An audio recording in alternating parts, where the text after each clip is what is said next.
Right now at 9, crisis in Ukraine. Russian attacks continue in Ukraine as hundreds flooded a train station in Lviv in an attempt to escape the ongoing violence in the country.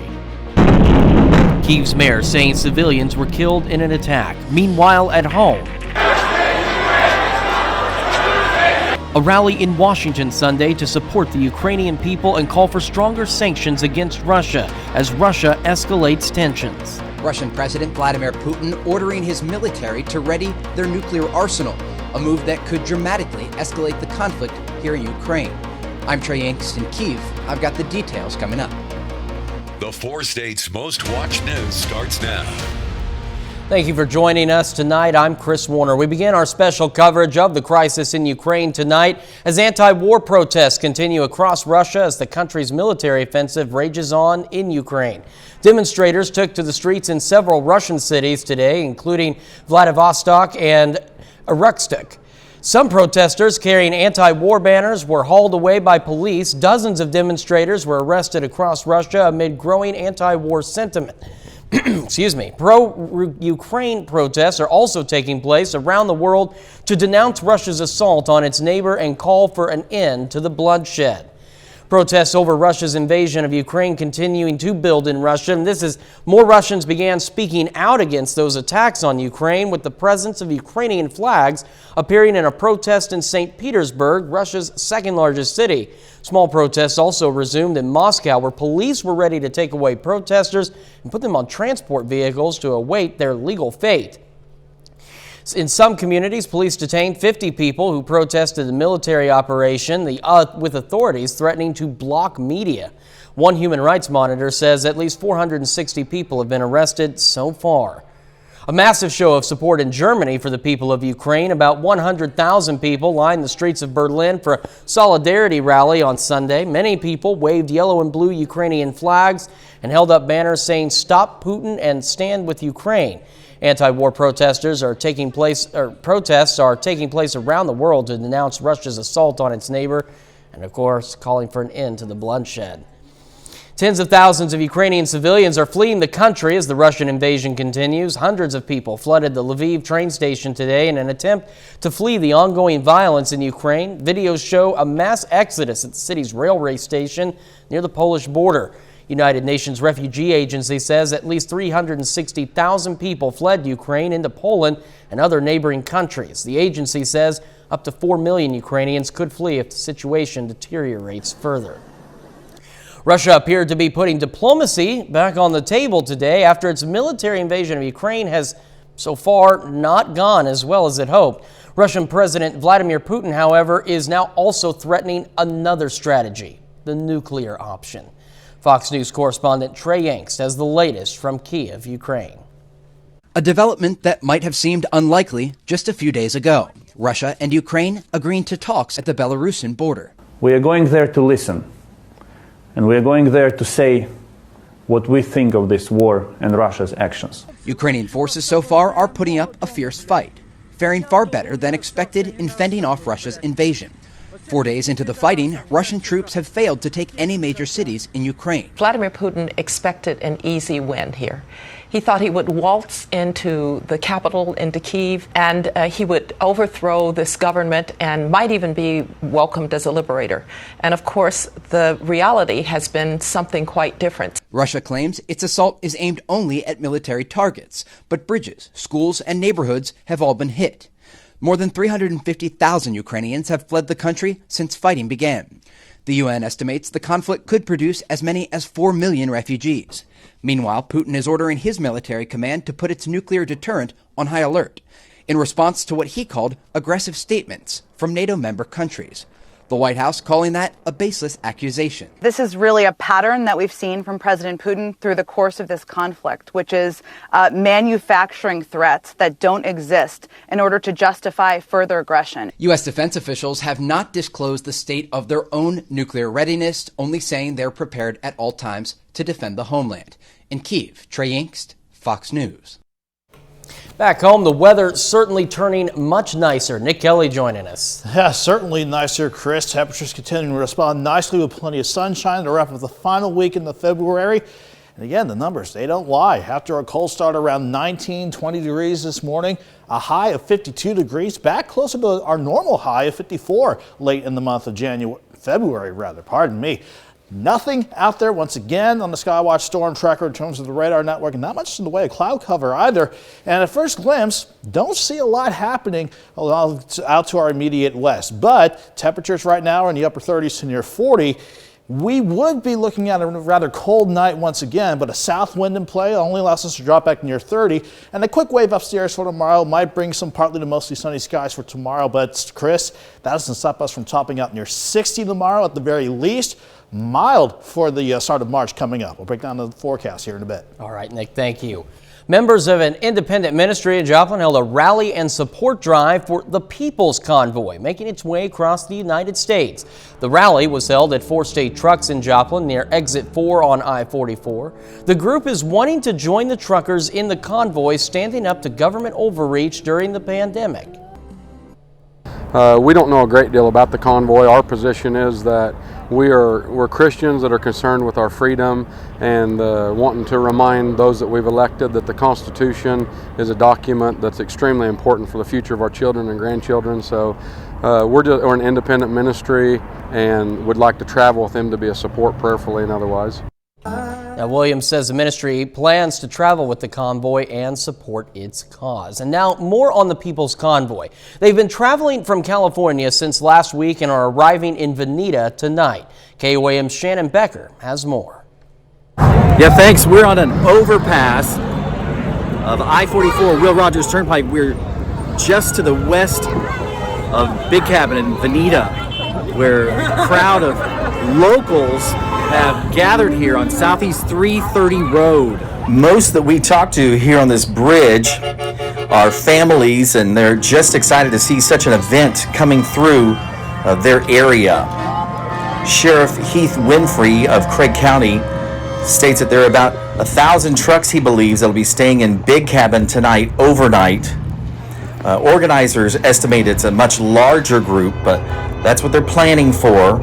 There's no official spokesperson that says what time they'll leave in the morning. We believe around 8 or 9 o'clock, putting them through Joplin around 10 or 11 o'clock. And most people have been gathering on bridges and overpasses and welcoming them along the road. The convoy stretches about 8 miles. They're traveling about 45 miles an hour in the driving lane. So traffic continues to pass them in the passing lane. I'm Shannon Becker at the People's Convoy in Big Cabin, Oklahoma, for KOAM News. Shannon, thank you. We take this time now to honor one of our many 4-state heroes. Specialist Christopher Moore served in the Army in Iraq, his hometown, Galesburg, Kansas. We're proud to recognize Specialist Christopher Moore, tonight's 4-state hero. Remember, learn more about other heroes or nominate one of your own. You can do that over at KOAMNewsNow.com. Still ahead, a suburban Phoenix Starbucks got the go-ahead to unionize its store. Oh my.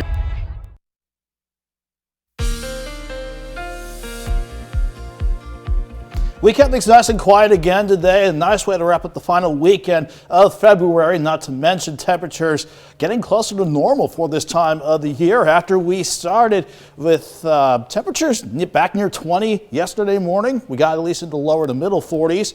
And we had to do it again. Another cold start with lows back around 20 degrees for many of you, but everybody at least got into the lower 50s this afternoon. Again, that is a nice way to wrap up the weekend. That's the milder air that'll continue to build in throughout much of this week. And we'll savor that and the dry spell that will start the new week out before we get into another active stretch and if we follow Doug's pattern. But no threatening weather, no active weather whatsoever outside. 39 in Joplin, the south breeze at 7 and feeling like 34. So even though it's a light breeze, it is making it feel like there's a little bit of a bite to the air, but only just.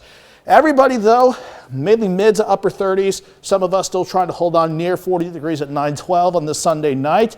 This time around, even though we're going to stay mostly clear for the rest of the night, look at our southerly breeze in place at 5 to 10 miles per hour. Even though that breeze is light again, it is going to allow more milder air to start working in, not only just as we go through the overnight, but certainly into the day tomorrow.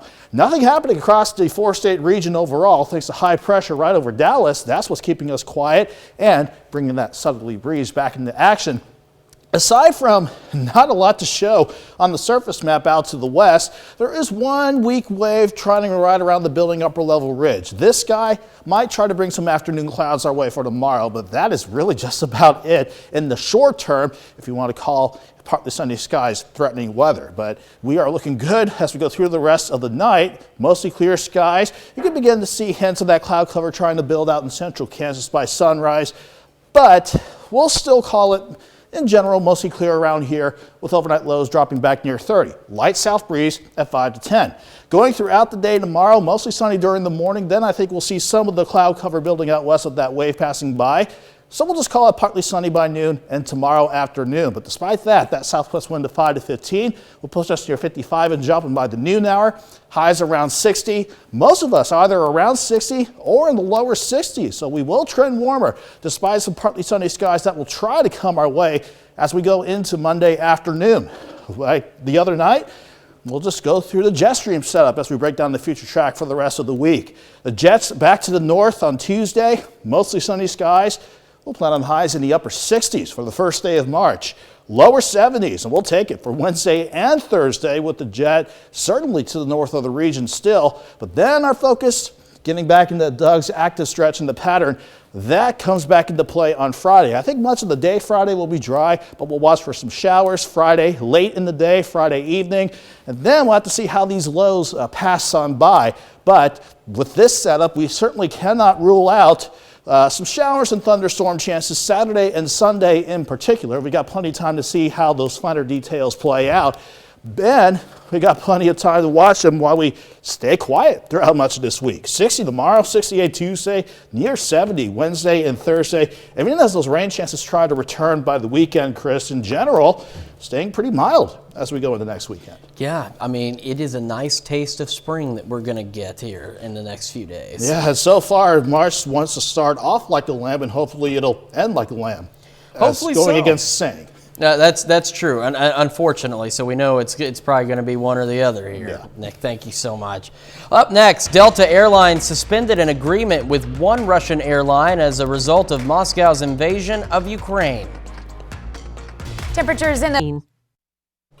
Welcome back. A suburban Phoenix Starbucks got the go-ahead to unionize its store. The store, located in Mesa, won its right to become a union store on Friday after a vote of 25 in favor and only 3 against unionizing. 43 ballots were mailed out. One supervisor said the vote was important. It was an important win in order to make changes to staffing, working conditions, and having some operations fixed. Workers will be able to collectively bargain on issues like benefits, seniority pay, and pandemic safety protocols. Spokesperson for Starbucks says they'll respect the process and bargain in good faith. Delta Airlines suspended an agreement with one Russian airline as a result of Moscow's invasion of Ukraine. The U.S. airline halted its code-sharing arrangement with Aeroflot, which is the flagship carrier of the Russian Federation and its largest passenger carrier airline. The code share agreement allowed Delta customers to book seats on Aeroflot flights, and Aeroflot passengers can book on Delta.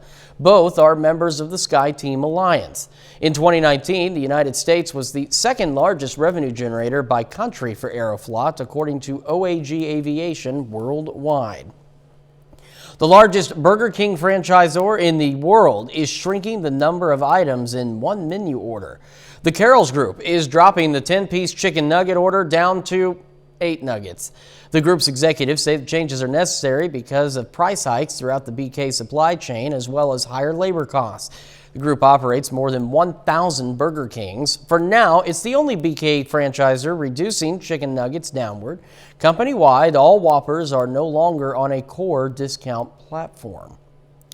If you're planning to travel using a rental car when the weather warms, experts say move now to get an affordable one. Market research firm Destination Analysts says rental car demand will be high this spring and summer as Americans travel more for vacations. 93% will make at least one leisure trip within a year. It's the highest number since the beginning of the pandemic. Rental car companies also have limited new supplies. Myrtle Beach, South Carolina has the highest destination price at $122 a day. Better deals for Easter are Seattle, Portland, Oregon, and Los Angeles. They're around $70 a day. Well, coming up, a recent study suggests a simple test could signal Alzheimer's disease years before symptoms show. We've got the A recent study suggests this simple test could signal Alzheimer's disease years before symptoms show. The study, published in Neurology, shows a memory test could identify early signs of Alzheimer's. During the test, participants were shown pictures of items and given cues about its categories.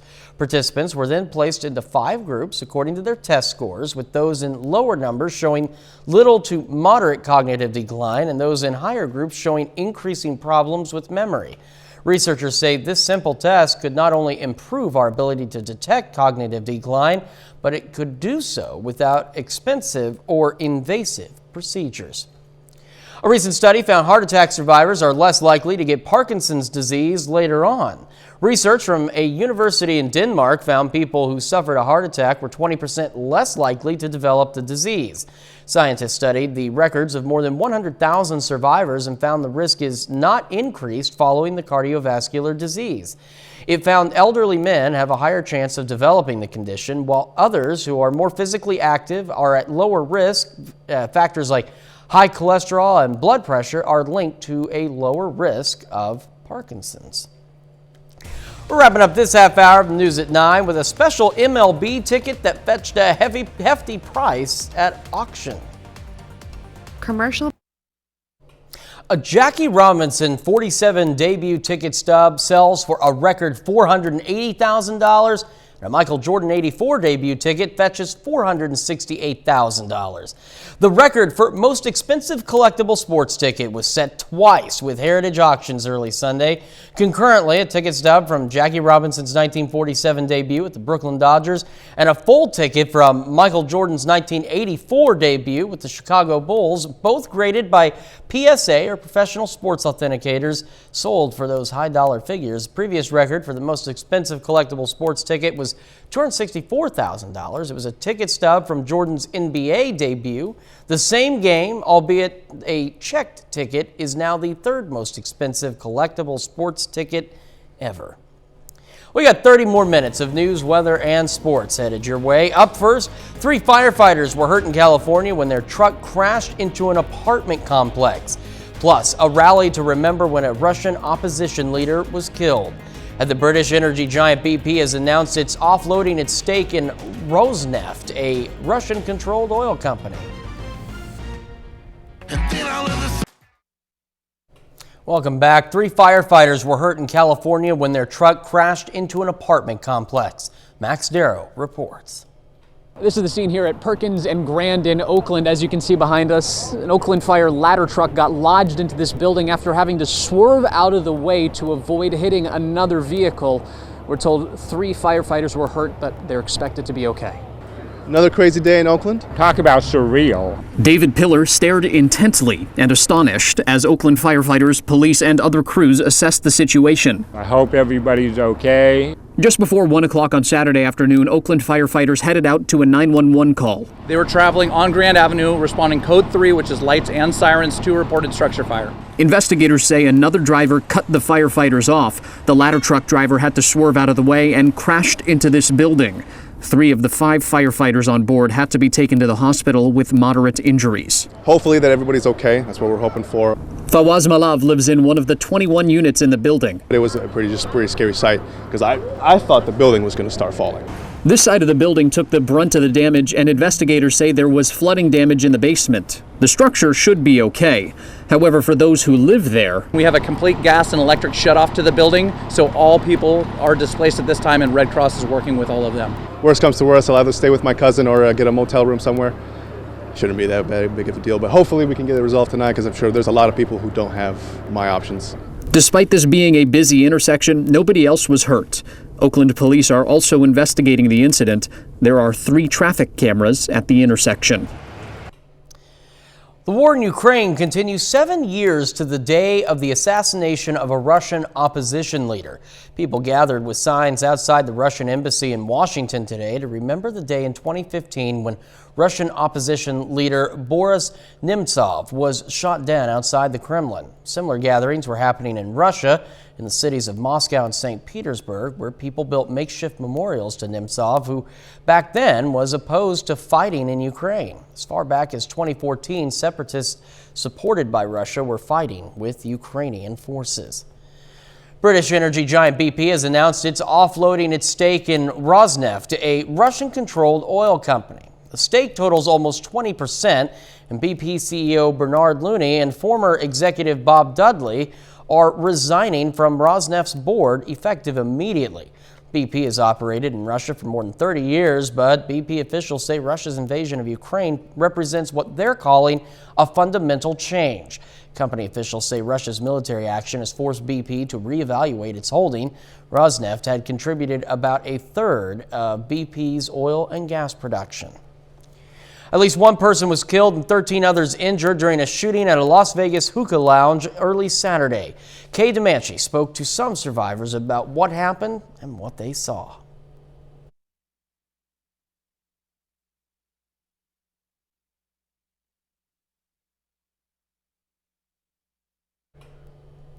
We're having a few technical difficulties with that story. However, authorities believe there may have been 2 shooters involved in the incident, both of which got away from the scene. Investigators have been interviewing the victims and are working to get surveillance video from businesses in the area. Later on the KOAM News at 9, how bus drivers in Colorado saved lives in the Marshall Fire. It's time to practice your...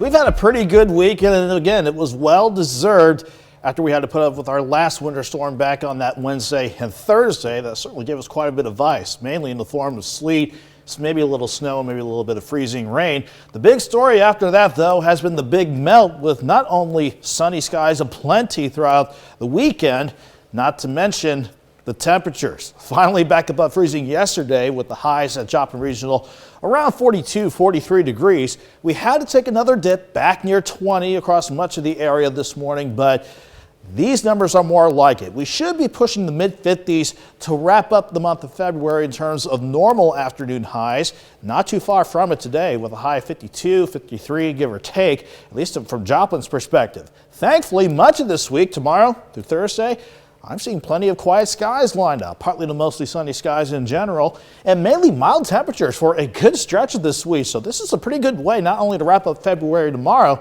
but to kick off March as soon as we hit Tuesday and going through the course of this week. However, even though we're during a quiet spell, sticking with Doug's pattern, I do want to keep an eye on rain chances with a couple of systems that will start to return as we hit the upcoming weekend. But as far as where we sit right now, we're just seeing mostly clear skies outside at 9:36 on this Sunday night, 39 in Joplin and at the airport. Feeling like 34 though, with a light south breeze at about 7 miles per hour. But that south breeze is going to help us out again tonight, because even though we've seen temperatures take quite a tumble after we hit the lower 50s this afternoon, most of us are in the mid to upper 30s right now. And that was because of that light breeze and mostly clear skies. But that south breeze will continue to slowly but surely pick up a little bit of steam overnight. And that will only allow lows to drop back near 30 and even some upper 20s across much of the region. That's still better than the past couple of nights with some upper teens and near 20. Nothing happening here. This has been a picture across the entire 4-state region because of high pressure parked over Dallas. That's what's keeping us quiet and allowing that south and southwest wind to kick back in. Other than that, I don't see any big systems on the way in on the surface map. However, we head upstairs. While it is nice that we're starting to see the jet stream come back into play, allowing the temperatures to continue to warm up, there is a weak wave that'll be running along the edge of this returning jet. That might bring in some cloud cover tomorrow, but that's about as threatening as our weather's going to get in the short term. Let's plan out your future track forecast, starting with the rest of the night and into Monday morning. We'll see if maybe a few stray clouds out of central and northern Kansas can head our way by the sunrise Monday morning, but That south breeze, even though it's light, will only allow us to drop back near 30 to start your Monday morning out. A light breeze out of the south at 5 to 10. It picks up a bit tomorrow out of the southwest at 5 to 15 during the afternoon. And even with partly sunny skies trying to return with that quick wave upstairs passing by, we're still going to go into the mid-50s by noon. 60 for downtown Joplin. Everybody either near 60 or in the lower 60s for Monday. Not a bad way to wrap up February. Looking down the road, though, let's look at Tuesday. Mostly sunny, jet to the north. That sets us up for upper 60s on the first day of March. Lower 70s for Wednesday and Thursday with quiet skies again. But with these upper level waves coming our way by next weekend, we'll watch for maybe a few showers on Friday. And depending on how fast these waves kick out, we got a shot for thunderstorm chances, I think, for both Saturday and certainly on Sunday with that last glimpse of the future track there. We've got plenty of time to watch the weekend rain chances. So, Chris, let's just enjoy the quiet time that we have. And the mild temperature is really ramping up. 60 tomorrow, 68 Tuesday, near 70 Wednesday and Thursday, and morning lows not looking shabby either. You know, Don Henley once said that those clouds were threatening. So it makes me wonder about the not so threatening clouds this week. You know, Don Henley said they could be. So, I mean, we might have to keep an eye on them. You never know what those clouds are up to. In the meantime, though, we'll take these mild temperatures. Even though the heat isn't on, like Glenn Fry said, these are numbers that we'll certainly take to kick off the month of March. We certainly will. This is a nice taste of spring, and hopefully it's a sign of things to come, because I don't know about anybody else, but I'm done with this winter weather. It had its run. It's been fun. It's time to move on. We'll keep an eye on that for sure. But again, in the meantime, we're looking good to start the weekend. All right, Nick, thank you. Coming up in sports, Missouri Southern opens their conference schedule with a 3-game series against Pitt State. Plus, Missouri Southern softball makes their home debut. Danny Terzer's got those highlights and so much more next. We've got the PH.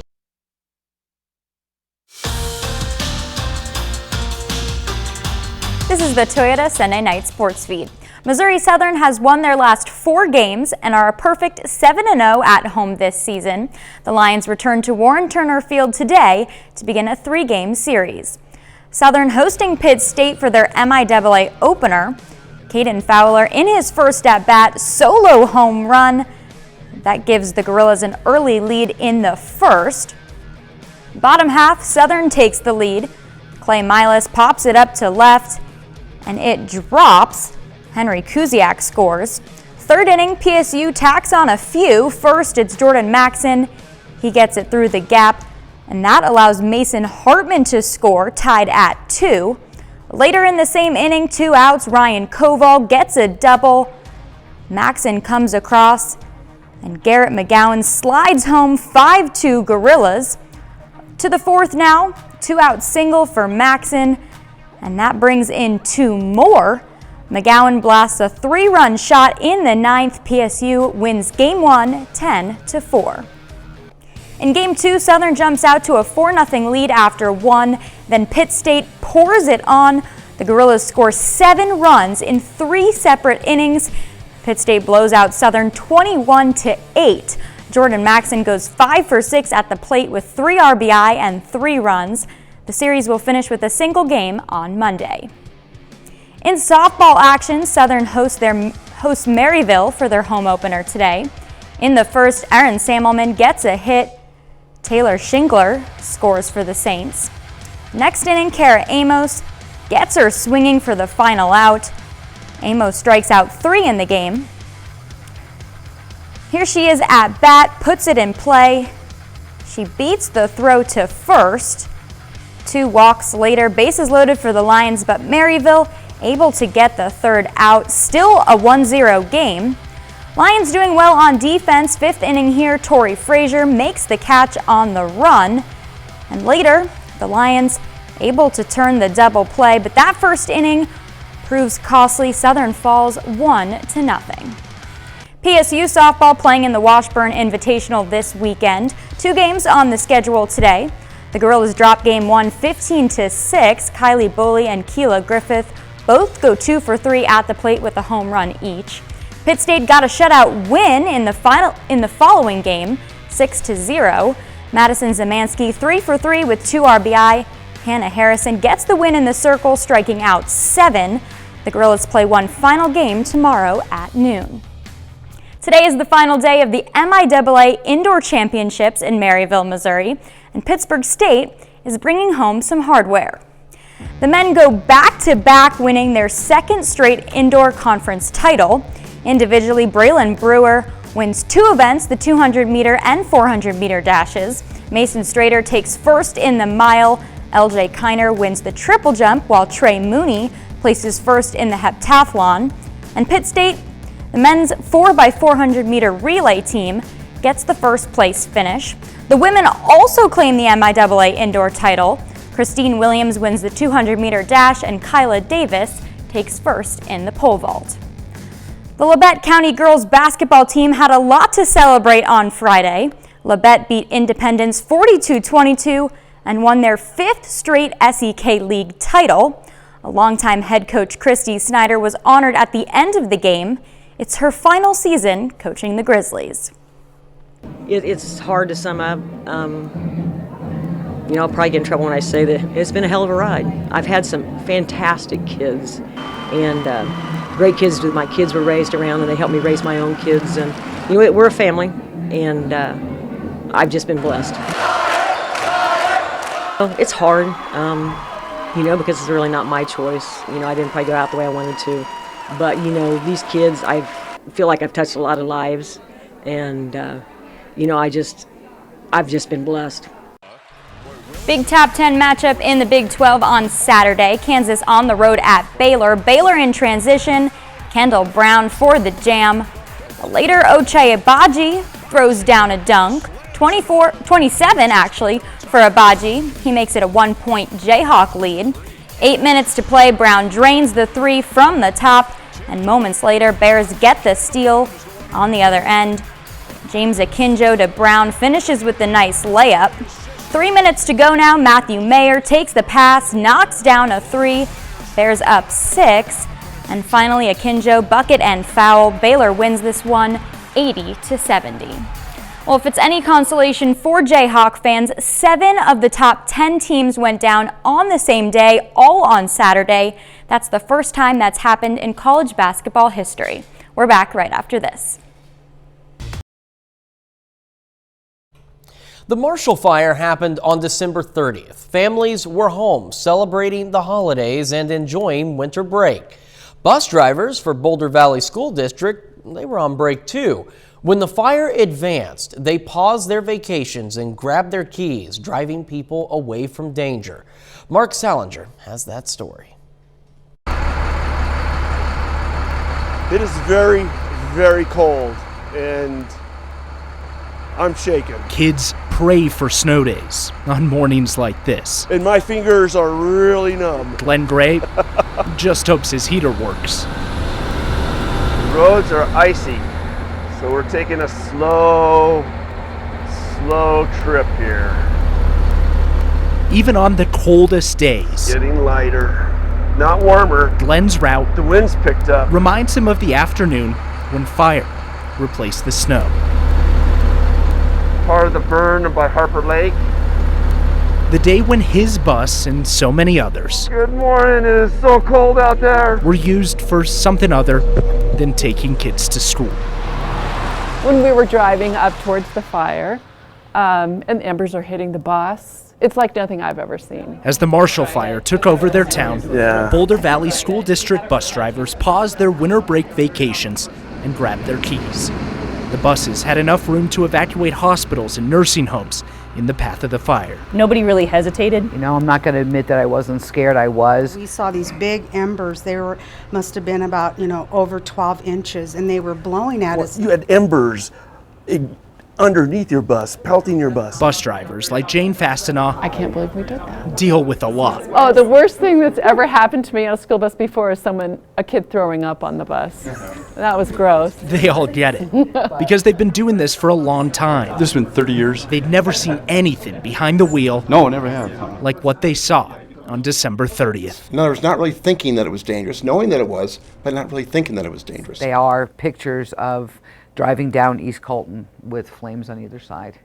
I wanted to do it. I wanted to do it. I wanted to be there. This group of people are extraordinary people. We do, you know, our job, we don't do heroic things every day, but we do necessary things every day. The drivers made their way through the flames until they reached the Juniper Village Memory Care Facility in Louisville. They were petrified. They were absolutely petrified. I held one of the hands and one of the women was crying. I was scared, but if people are, you know, older people in a facility, are the thought of them potentially perishing, well, you do what you have to do. Stories that put that night into perspective. Jane said, "I don't feel like a hero. Who of us wouldn't get in a bus to save older folks in a memory care facility that could possibly burn down? We would. That's who bus drivers are. Salt of the earth, good, kind, honest people. And I'm proud to be one of them." Sometimes I have to take a different way. It's just, you don't want to become desensitized to what you're seeing, but it just emotionally drains you. There's no avoiding the impact of the fire along Glenn's bus route that now stretches 125 miles every day. And there's actually 2 kindergartners out in the same area in Thornton that I'm picking up. That are displaced by the fire. Some students now live far from where they used to call home. And I've had 2 stops I used to have across the road, and they are no longer there. And those kids are displaced too. Through snow and fire, the buses move through town. Good morning. How you doing? Helping wherever their route takes them. With photojournalist Ann Herbst, I'm Mark Salinger. Incredible story. We'll be right back.